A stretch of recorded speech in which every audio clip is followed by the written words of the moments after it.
Good morning बच्चों, कैसे हैं आप लोग? बहुत अच्छे होंगे ऐसा हम समझते हैं। जैसा कि छुट्टियां आपकी गर्मी की प्रारंभ हो चुकी हैं, तो आप अपनी सारी चीज़ों को करते हुए पढ़ाई पर भी ध्यान देते रहिए। और हमारी जो इस एराइस रैंकर नाम के यूट्यूब चैनल पर क्लास चल रही है, वो भी आप देखते रहिए, बराबर वॉच करते रहिए, ताकि आपकी पढ़ाई में जो गतिशीलता है वो बनी रहे। बाकी अन्य विषयों की क्लासें भी आपको इसी यूट्यूब चैनल पर मिल जाएंगी, तो डेली इसको देखते रहिए और समझते रहिए।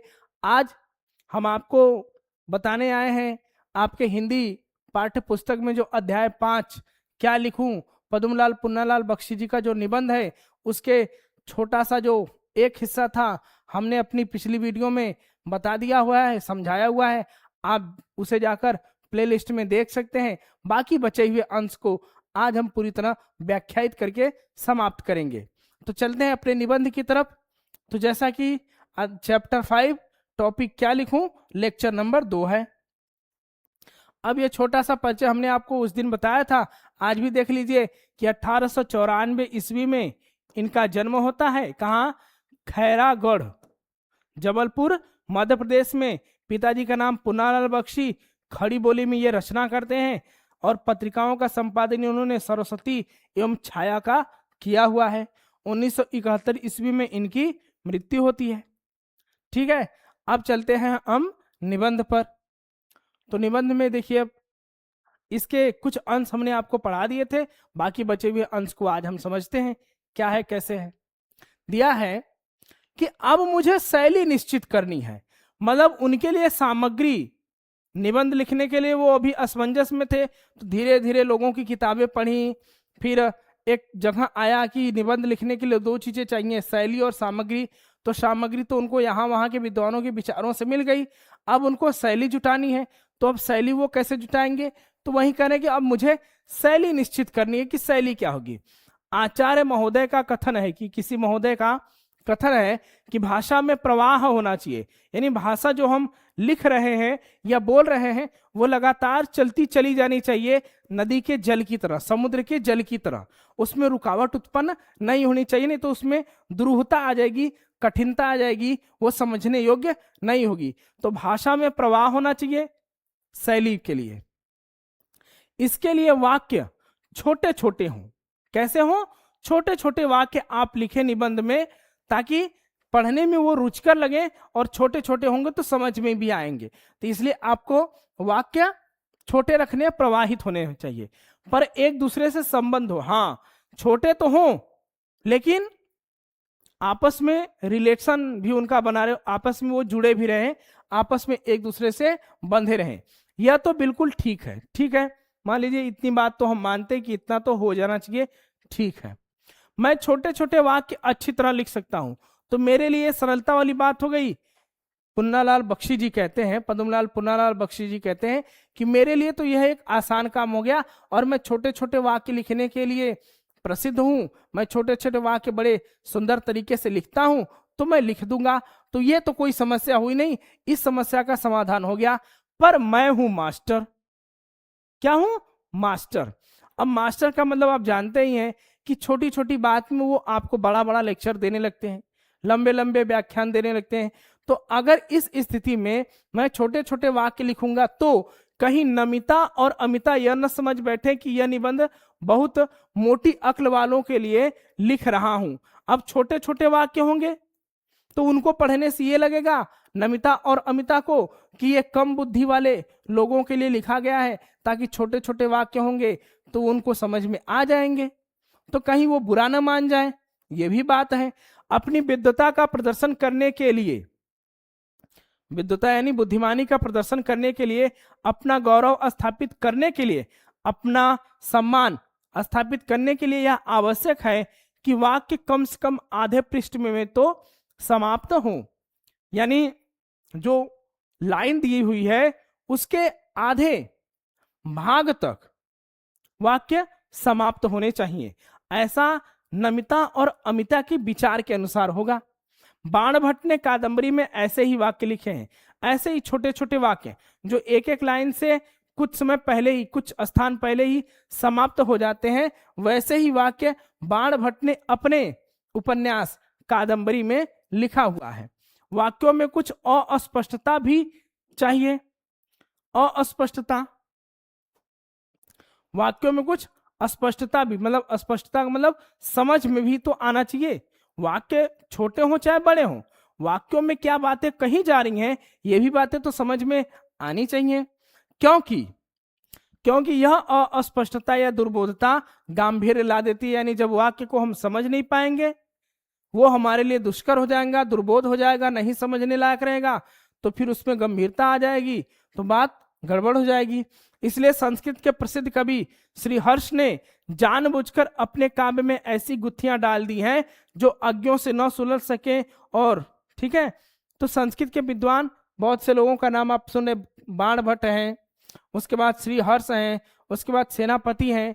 तो आप ऐसे संस्कृत और रीतिकाल के कवियों का नाम सुन रहे हैं। तो वही कह रहे हैं कि जो श्री हर्ष थे उन्होंने जानबूझकर अपनी रचना, अपनी कौन सी, उनकी रचना है किराता अर्जुनियम, ठीक है, उनकी रचना है किराता अर्जुनियम। तो उन्होंने जानबूझकर अपने उस काव्य में ऐसी गूढ़ न समझने लायक पहेलियां गुत्थियां डाल दी हैं जो अज्ञों यानी मूर्खों से तो सुलझ नहीं सकती। और सेनापति ने भी अपनी कविता मूढ़ों के लिए दुर्बोध कर दिया, यानी जो एकदम मूर्ख है, मूढ़ है, निरा बुद्धि है, जिनकी कुछ नहीं समझ पाते, उनके लिए भी जो सेनापति कवि हैं, जो उन्होंने कविताएं लिखी हैं ऐसी कठिन लिखी हैं कि कम अक्ल वाले या मूर्ख व्यक्ति उसको समझ ही नहीं सकते। यानी दोनों की रचनाओं को कम अक्ल या कम बुद्धि वाले मूर्ख व्यक्ति नहीं समझ सकते, जो वो चाहे श्री हर्ष हो और चाहे सेनापति हो। तभी तो अलंकारों, मुहावरों और लोकोक्तियों का समावेश भी निबंधों के लिए आवश्यक बताया जाता है। इन्हीं लोगों के कारण कहा गया है कि हमारा जो काव्य लिखा जाए उसमें अलंकार, मुहावरे और लोकोक्तियां बहुत ही महत्वपूर्ण हैं, ताकि लोग उसको समझने के लिए फिर उसका विश्लेषण करें, उसकी आलोचना करें, उसका मूल्यांकन करें कि वास्तव में इसमें चीजें क्या लिखी गई हैं, तब स्पष्ट बातें समझ में आती हैं। तो इसलिए काव्य हो और चाहे गद्य हो, उन सब में इनका अनिवार्यता जरूरी है। तब किया क्या जाए? अब अंत में विचार वहीं आ गया कि इतना कुछ पढ़ने समझने के बाद भी अब करूं मैं तो क्या करूं, अब कौन से नियम का मैं पालन करूं, अब मैं क्या करूं, अभी भी इनको समझ में नहीं आ रहा है। आगे अंग्रेजी के निबंधकारों ने एक दूसरी पद्धति को अपनाया है। अब वो तो भारतीय परिप्रेक्ष्य में था, लेकिन अब अंग्रेजी के निबंधकार कौन सा नियम बताते हैं ये समझिए। उनके निबंध इन आचार्यों की कसौटी पर भले ही खरे सिद्ध न हो। कौन से? अंग्रेजी साहित्यकारों के नियम, व्याकरण के नियम या काव्य रचना के नियम, निबंध के नियम भारतीय आचार्यों की कसौटी पर खरे भले न उतरे, पर अंग्रेजी साहित्य में उनका मान अवश्य है। लेकिन अंग्रेजी साहित्य में उनका तो भाई अलग मान है।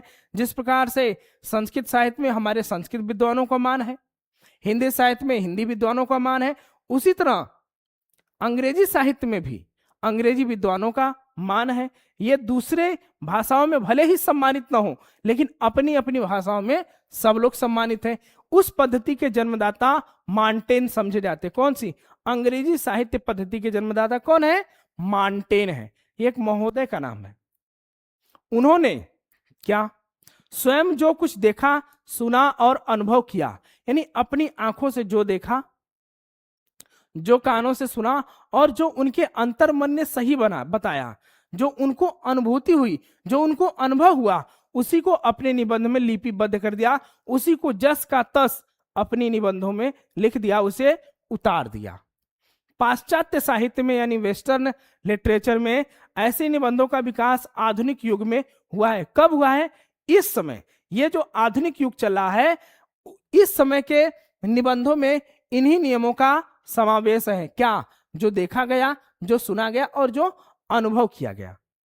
उड़ती पड़ती चीजों को बारे में नहीं लिखा गया। जो वास्तविकता है, जो आंखों के सामने है, इंद्रियों के सामने है, उन्हीं चीजों को आज की निबंधों में लिखा गया, और खासकर अंग्रेजी निबंध में। ऐसे निबंधों की सबसे बड़ी विशेषता है कि वे मन की स्वच्छंद रचनाएं, यानी उनमें कोई पूर्वाग्रह नहीं है। ऐसी रचनाएं स्वच्छंद मन से निकलती हैं, अपने मन से उनमें जितने भी वाक्य लिखे होते हैं बड़े ही सरल होते हैं, सरस होते हैं और समझने योग्य होते हैं। तो ये आज की लेखन पद्धति की एक बड़ी विशेषता है। वो स्वतंत्र रचनाएं हैं, उसमें कवि की उदात्त कल्पना रहती है, मतलब उनकी कल्पनाओं का प्राचुर भरमार तो रहता है। न आख्यायिका लेखक की सूक्ष्म दृष्टि, यानी बहुत बड़े बड़े विद्वानों के न तो नियम कानून उसमें होते हैं और न विज्ञों की गंभीर तर्कपूर्ण विवेचना, और न ही जो थोड़े बहुत विद्वान हैं उनके लिए समझने के लिए बहुत बड़े बड़े नियम कानून बनाए जाते हैं। बहुत सरल नियम कानून बनाकर आजकल के साहित्य लिखे जाते हैं। ये अंग्रेजी साहित्य की बात हो रही है। तो अज्ञ माने होता है मूर्ख और विज्ञ माने होता है विद्वान। तो आख्यायिका लेखक यानी जो बड़े बड़े ग्रंथ लिखते हैं उनकी सूक्ष्म दृष्टि इन सब बातों को समझ जाती है, लेकिन इनकी बातों को आज के समय में नहीं लिखा जाता है क्योंकि लोग समझ नहीं पाएंगे, और न विज्ञों की गंभीर तर्कपूर्ण विवेचना, और न ही अंग्रेजी साहित्य में ऐसे ग्रंथ लिखे गए हैं जो आज के लोगों के लिए बहुत ही गंभीर हो, न समझने योग्य हो। तो सब कुछ सरल है, सब कुछ आसान है, सब लोग सब कुछ समझ लेते हैं। उनमें लेखक की सच्ची अनुभूति होती है। कैसी? लेखक की सच्ची अनुभूति, यानी जो एक्सपीरियंस किया रहता है। अंग्रेजी साहित्य में, वेस्टर्न लिटरेचर में जो उन लोगों ने देखा, सुना, समझा, जो अनुभव किया, जो अनुभूति हुई, उसी को उन्होंने अपने साहित्य में लिख दिया। उनमें उसके सच्चे भावों की सच्ची अभिव्यक्ति होती है। यानी जो भी चीजें हैं एकदम वर्तमान की चीजें होती हैं और मन से निकली हुई चीजें होती हैं। उनमें उनका उल्लास रहता है और उनका मन, उनके विचार उनमें नए तर्क को समावेश करते हैं। उनके उन विचारों में, उन किताबों में बहुत ही उल्लास, मनोरंजन, आनंद और समझने योग्य बातें होती हैं। ठीक है, तो ये सारी बातें अंग्रेजी साहित्य के बारे में कही गई थी। इससे पहले आपने भारतीय साहित्य की विशेषताओं के बारे में पढ़ा, और ये अंग्रेजी साहित्य। अब अगले पे चलते हैं। कवि उच्च मार्ग से प्रेरित होकर काव्य की रचना करते हैं। कैसे? उच्च मार्ग से, यानी बड़े बड़े कवि लेखकों की पहले तो वो रचनाएं पढ़ते हैं, फिर एक नई अवधारणा बनाकर, एक नया मार्ग, ऊंचा मार्ग बनाकर फिर अपना काव्य सृजन शुरू करते हैं, अपनी काव्य की रचनाएं लिखते हैं।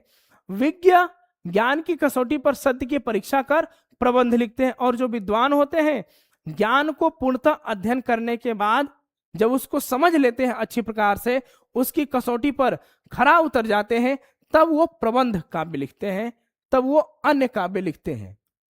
आख्यायिका लेखक कल्पना के द्वारा मनुष्य की जीवन का रहस्य प्रत्यक्ष कराने के लिए चरित्र वैचित्र और घटना वैचित्र की सृष्टि करते हैं। आख्यायिका लेखक यानी बड़े बड़े ग्रंथकार, जो बड़े बड़े ग्रंथों को लिखने वाले लेखक हैं, वो क्या करते हैं कि कल्पना के द्वारा, इमेज के द्वारा, इमेजिनेशन के द्वारा जो मानव का जीवन है उसके रहस्यों को उद्घाटित करते हैं, सबके सामने लाते हैं और सबके चरित्र और घटना की विभिन्नता को, विचित्रता को दिखाते हैं, बताते हैं, उनकी सृष्टि करते हैं, उनकी रचना करते हैं, यानी अपने ग्रंथों के माध्यम से मानव जीवन के रहस्यों को सुलझाने का काम करते हैं कि कैसे उसके जीवन में कोई घटना घटती है और कैसा उसका चरित्र है।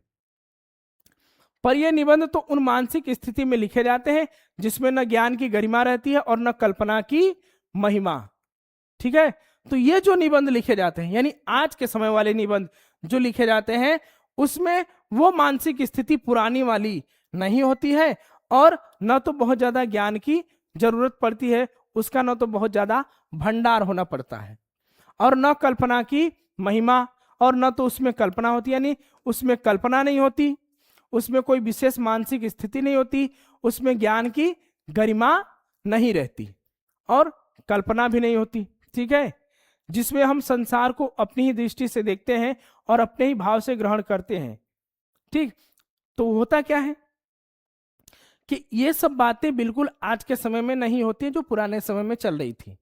आज के समय में आज के विचारों को लेकर हम संसार में लोगों को देखते हैं और फिर उसी प्रकार से अपने भावों को ग्रहण करते हैं और रचना लिखते हैं। तब इसी पद्धति का अनुसरण कर मैं भी क्यों न निबंध लिखूं। तो आज की निबंध पद्धति का अनुसरण करते हुए बख्शी जी कहते हैं कि मैं ऐसा ही निबंध लिखूंगा, पर मुझे तो 2 निबंध लिखने होंगे। अब ठीक है, कुल मिला जुलाकर शैली भी आ गई, सामग्री तो पहले से मिली चुकी थी, लेकिन अब अगली समस्या है कि एक नहीं 2 निबंध लिखने हैं, और दोनों आज की कसौटी पर लिखने हैं। अब 2 निबंध लिखने हैं, तो अब ध्यान से सुनिए। ध्यान से क्या, यहां पर एक छोटी सी कहानी है, कही गई है कि अमीर खुसरो, जैसा कि आप सभी लोगों ने नाम जाना होगा अमीर खुसरो का, उनकी मुकरियां, पहेलियां, 2 सुखने बहुत ज्यादा प्रसिद्ध हैं, और वो आदिकाल के बहुत ही प्रसिद्ध कवि रहे हैं, और काव्य सृजन में सबसे पहला स्थान इन्हीं का आता है। और इनको खड़ी बोली का जनक भी कहा जाता है, क्योंकि जिस समय लोग अलग अलग रूपों में रचना करे थे, भाषाओं में रचना करे थे, ये खड़ी बोली में कर रहे थे। ठीक है, तो उनकी एक कहानी बख्शी जी को याद आ गई कि एक बार की बात है, अमीर खुसरो को प्यास लगी और वो एक कुएं पर पहुंचे, तो उन्होंने देखा कि कुछ महिलाएं जो हैं वो कुएं से पानी भर रही हैं, तो उनको प्यास लगी थी, तो उन्होंने कहा कि हे देवी, मुझे प्यास लगी, थोड़ा पानी पिलाओ। तो इस पर वो महिला इनको देखते ही समझ गई कि ये तो खुसरो साहब है, तो इनसे कुछ हंसी मजाक किया जाए। तो महिलाएं कहे ठीक है, हम लोग आपको कुछ चीजें बताती हैं, आप उस पर हमें एक कविता सुना दीजिए। क्या? तो पानी मांगने पर एक ने खीर पर, सुनो, कविता सुनने की इच्छा प्रकट की, दूसरी ने चरखे पर, तीसरी ने कुत्ते पर, और चौथी ने ढोल पर।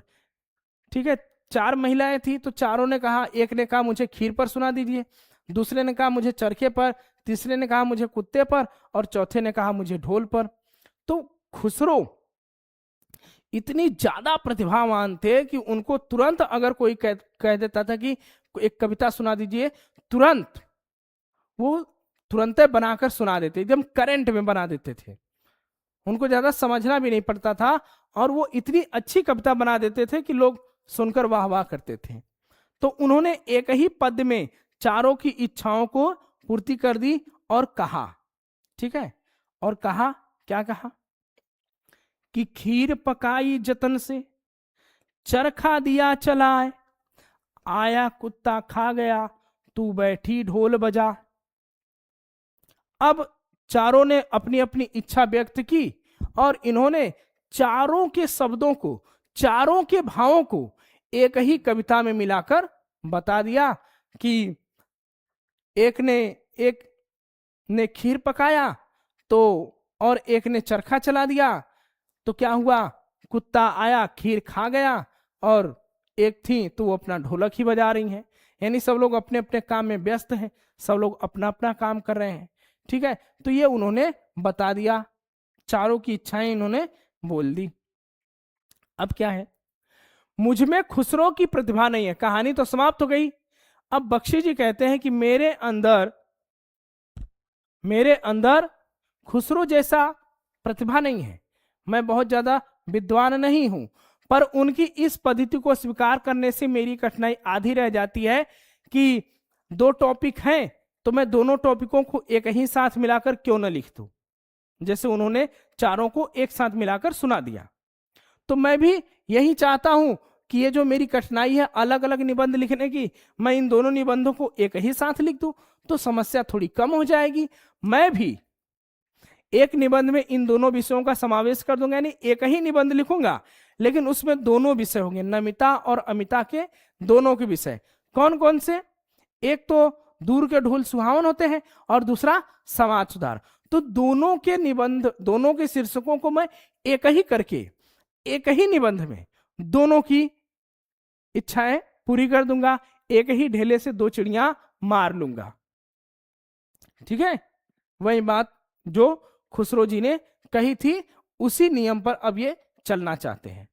अब बात समझिए, कब से बात हो रही है कि दूर के ढोल सुहावने होते हैं। तो आपसे सवाल ये भी पूछ सकता है कि दूर के ढोल सुहावन होते हैं, लोकोक्ति का अर्थ लिखिए, प्रश्न में पूछ सकता है। तो अब इसका अर्थ क्या है ये समझिए, क्योंकि उनकी कर्कशता दूर तक नहीं पहुंचती। अब मान लीजिए कि कोई बाजा बज रहा है और आप उसके नजदीक में खड़े हैं, तो वहां पर क्या होता है, जब आप उस बाजे के नजदीक खड़े हैं, ध्वनि के पास में हैं, तो भले ही आपके कानों को वो फाड़ रहा हो, आपके कान के पर्दों को तोड़ रहा हो, लेकिन दूर तक उसकी कर्कशता, उसकी निरस्ता नहीं जा रही है। तो उस स्थिति में जब ढोल के पास बैठे हुए लोगों के कान के पर्दे फटते रहते हैं, यानी जो नजदीक में बैठे हैं वो बेसुरा सुनकर वो कान बंद कर रहे हैं, उनके कान फटे जा रहे हैं और तरह तरह की बातें कर रहे हैं, तब दूर किसी नदी के तट पर संध्या समय किसी दूसरे के कान में वही शब्द मधुरता का संचार कर देते हैं। तो वही शब्द कहीं दूर उस ढोल से बहुत दूर किसी नदी के किनारे शाम के समय एक व्यक्ति बैठा है और वही ढोल की आवाज जब उसके कानों में पड़ती है तो उसे बड़ा ही मधुर लगता है, कितना सुंदर संगीत बज रहा है। यानी नजदीक वाले के लिए वो कान फाड़ू है, लेकिन दूर वाले के लिए वो बहुत ही अच्छा है, मधुर है। ढोल के उन्हीं शब्दों को सुनकर वह अपने हृदय में किसी के विवाह उत्सव का चित्र अंकित कर लेता है, और जब ढोल की आवाज आती है तो समझ जाता है कि ओहो, लगता है किसी के यहाँ शादी ब्याह का उत्सव चल रहा है, इसीलिए लोग खुशी में ढोल ताशे बजा रहे हैं। जैसा कि इसमें आप देख ही रहे हैं कि शादी ब्याह का मौसम चल रहा है, तो किसी के घर में गाना, किसी के घर में डीजे, किसी के घर में शादी ब्याह का मौसम, ये सब चल रहा है। तो जैसे ही गीत की आवाज सुनाई देती है, ढोलक की आवाज सुनाई देती है, तो भले ही नजदीक वाले आपस में चर्चा कर रहे हो कि नहीं सही है, नहीं सही है, गलत बज रहा है, मधुर नहीं है, तो लेकिन वही ढोल की आवाज, वही गीत की आवाज दूर बैठा हुआ अगर कोई व्यक्ति सुन रहा है तो बस वो एक है, वाह वाह क्या बात है, कितना अच्छा सुंदर संगीत सुनाई दे रहा है, कितना अच्छा ढोल बज रहा है, कितना अच्छा डीजे बज रहा है। तो ये सारी चीजें यहीं पे समझाई गई हैं। आज के परिप्रेक्ष्य में इस चीज को समझने में आपको आसानी होगी।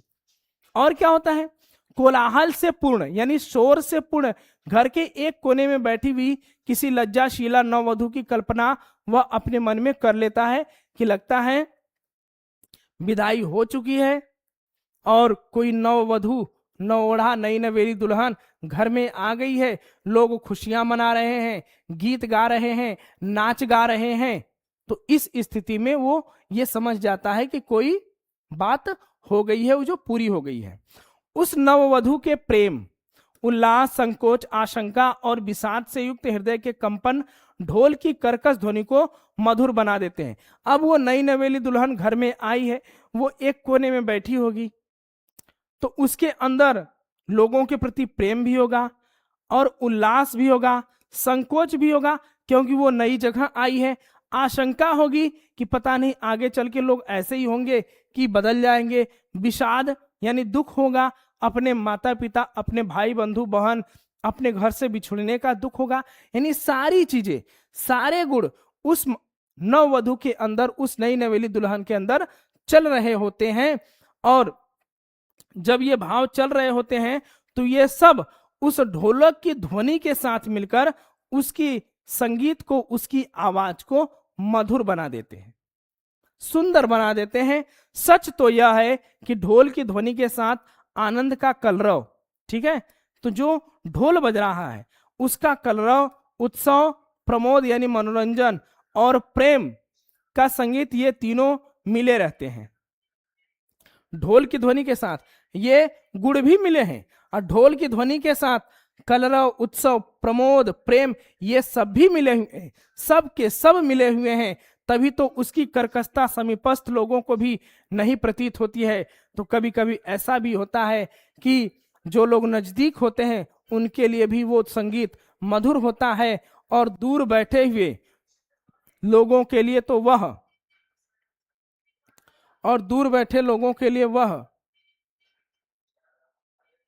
दूर बैठे लोगों के लिए वह अत्यंत मधुर बन जाती है। यानी पास वाले के लिए भी वो अत्यंत सुंदर होती है, मधुर होती है, और दूर वाले के लिए भी वो सुंदर और मधुर होती है। कभी कभी तो बातें दोनों हैं कि कभी वही संगीत लोगों के लिए कान फाड़ू बन जाता है तो कहीं दूर के लिए वो मधुर बन जाता है, और कभी कभी ऐसा भी होता है कि वो दूर के लिए भी मधुर होता है और पास वाले के लिए भी मधुर होता है। तो दोनों स्थिति है। अब इन्हीं चीजों पर वो विचार करें कि दूर के ढोल सुहावन होते, ये तो बात हो गई, अब मैं इस पर लिख लूंगा। लेकिन अब दूसरा निबंध कौन सा है? समाज सुधार का। अब समाज सुधार के बारे में सुनिए। जो तरुण संसार के जीवन संग्राम से दूर है, तरुण माने युवा होता है,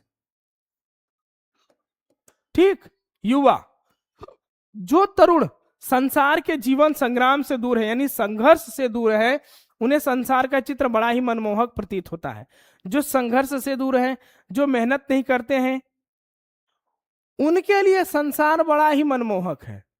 जो निठल्लू हैं, बेकार हैं, कोई किसी चीज को प्राप्त करने के लिए उन्होंने कोई मेहनत नहीं की, बस ऐसे ही लफंगे आवारा बन के घूमते रहते हैं, उनके लिए संसार बड़ा ही मनमोहक होता है, बड़ा ही अच्छा लगता है। लेकिन जो वृद्ध हो गए हैं, जो अपनी बाल्यावस्था और तरुण अवस्था से दूर हट आए हैं, उन्हें अपने अतीत काल की स्मृति बड़ी सुखद लगती है। और यही स्थिति उलट हो जाती है कि जब कोई वृद्ध होता है तो उस समय वह अपनी वर्तमान स्थिति को नहीं सोचता। उस समय वह अपने बीते हुए पल को, बीते हुए कल को, अतीत को, भूत को सोचकर आनंदित होता है और सुख को प्राप्त करता है, क्योंकि वह अपनी बाल्यावस्था और तरुण अवस्था से दूर हट गया होता है, उनको समाप्त कर चुका होता है। तो युवा लोग भविष्य को लेकर खुशी रहते हैं और वृद्ध लोग अतीत को लेकर खुश रहते हैं। वे अतीत का ही स्वप्न देखते हैं। कौन? वृद्ध लोग।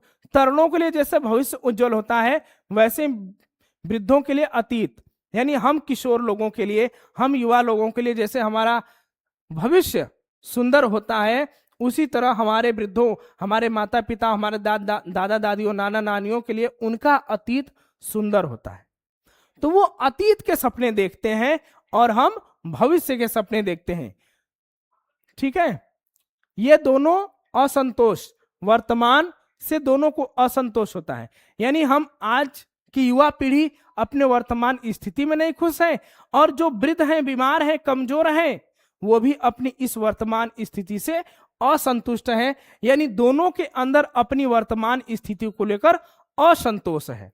तरुण भविष्य को वर्तमान में लाना चाहते हैं। वो सोचते हैं, युवा सोचते हैं कि जो हमारा आने वाला कल है वो अब आ जाए, अभी हो जाए। और जो वृद्ध अतीत को खींचकर वर्तमान में देखना चाहते हैं, और जो वृद्ध होते हैं वो अपने बीते हुए पल को सोचते हैं कि वो आज के समय में ही आ जाए। यानी दोनों के दोनों लोग वर्तमान में ही अपने भविष्य और भूत को खींचना चाहते हैं, जीना चाहते हैं। तरुण क्रांति के समर्थक हैं, ठीक है, और वृद्ध अतीत गौरव के संरक्षक। यानी तरुण जो है, युवा जो है, वो भविष्य को खींचकर जबरन वर्तमान में लाना चाहते हैं, इसलिए वो क्रांति के समर्थक हैं। और अतीत जो है, अतीत के संरक्षक वृद्ध हैं, क्योंकि उनका समय बीत चुका होता है, तो वो भी अपने अतीत को खींचकर वर्तमान में लाना चाहते हैं। यानी दोनों के दोनों लोग अपनी वर्तमान स्थिति से नाखुश हैं। इन्हीं दोनों के कारण वर्तमान सदैव क्षुब्ध रहता है, यानी परेशान रहता है, दुखी रहता है कि लोग मुझे तो अपनी स्थिति में स्वीकार करते ही नहीं है। और इसी से वर्तमान काल सदैव सुधारों का काल बना रहता है। सदैव उसमें नए नए सुधार होते रहते हैं, सुधारों पर सुधार होते रहते हैं। और नई जो नया काल होता है, जो नवजागरण काल होता है, वो हमेशा सुधार का काल बना रहता है, क्योंकि युवा और वृद्ध दोनों ही अपने भविष्य और अतीत को लेकर चिंतित रहते हैं, और दोनों चाहते हैं कि ये दोनों ही काल मेरे वर्तमान में आ जाए। और इसी कारण लोग वर्तमान से खुश नहीं होते। उदाहरण के तौर पर आप समझ सकते हैं कि अभी आपके लिए गर्मी पड़ रही है, तो कोई भी, चाहे वो युवा हो और चाहे वो वृद्ध हो, किसी को भी गर्मी पसंद इस समय नहीं है। अब वो चाहता है कि पानी बरसे, बरसात हो, सुहावना मौसम हो। फिर वही मौसम जब आ जाएगा, चारों तरफ कीचड़, पानी, कीड़े मकोड़े रेंगने लगेंगे, तब वो सोचेगा कि अब ठंडी आ जाए, ये कीचड़ से थोड़ा दूरी बनाता है। फिर वो ठंडी आ जाएगा तो ठंडी इतनी भयंकर लगेगी, फिर वो गर्मी को चाहेगा। तो यानी वर्तमान स्थिति से हर कोई नाखुश होता है। कोई बीते हुए पल को वर्तमान में लाना चाहता है तो कोई आने वाले पल को वर्तमान में लाना चाहता है। और यही कारण है कि वर्तमान हमेशा सुधार का काल बना रहता है। ठीक है, यही देखिए सुधारों का काल बना रहता है क्या, वर्तमान। आगे क्या है, अगला है कि हिंदी में प्रगतिशील साहित्य का निर्माण हो रहा है। ठीक, हिंदी में प्रगतिशील साहित्य बन रहे हैं, उनका निर्माण हो रहा है, नवीन रचनाएं हो रही हैं।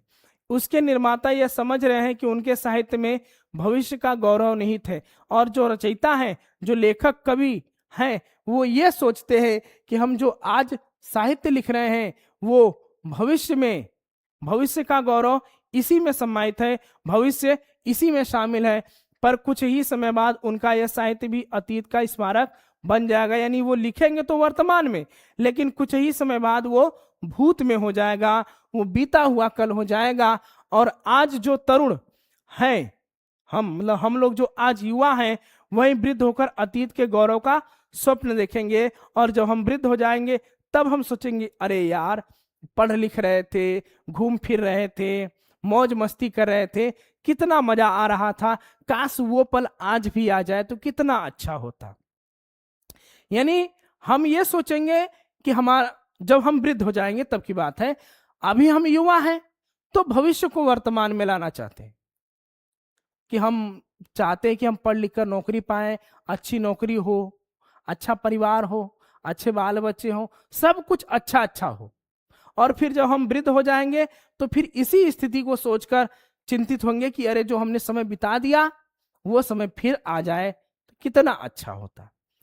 ठीक है, तो वही बात है कि हम युवा हैं तो भविष्य का सपना देखेंगे, और वृद्ध होंगे तो वो अतीत का सपना देखेंगे। उनके स्थान में तरुणों के लिए दूसरा दल आ जाएगा। और जब वो वृद्ध हो जाएंगे, जब हम वृद्ध हो जाएंगे तो हमारी जगह युवाओं का एक नया दल आ जाएगा। हम अपने माता पिता की जगह ले लेंगे तो हमारा जगह भी कोई ले लेगा। ठीक है, ये क्रम तो चलता रहेगा।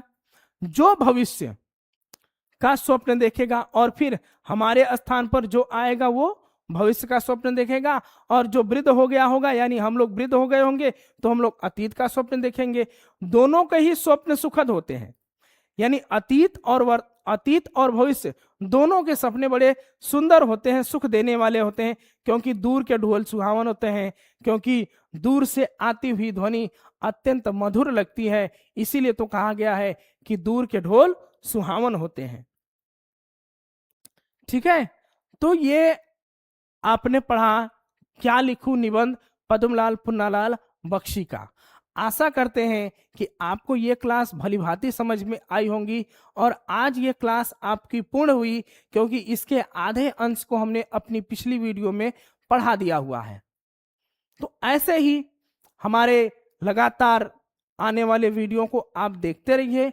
बाकी विषयों के भी चीज़ों को इस एराइज रैंकर्स नाम की यूट्यूब चैनल पर देखते रहिए।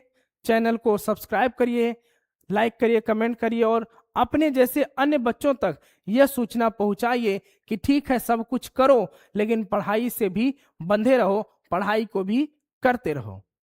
तो आज बातें बहुत हो गई, ज़्यादा हम कुछ कहेंगे नहीं, तो इसी पे आज हम कक्षा का समापन करते हैं। अगली वीडियो हम आपके लिए जल्द ही लेकर आएंगे। तब तक के लिए धन्यवाद। जय हिंद, जय श्री कृष्णा।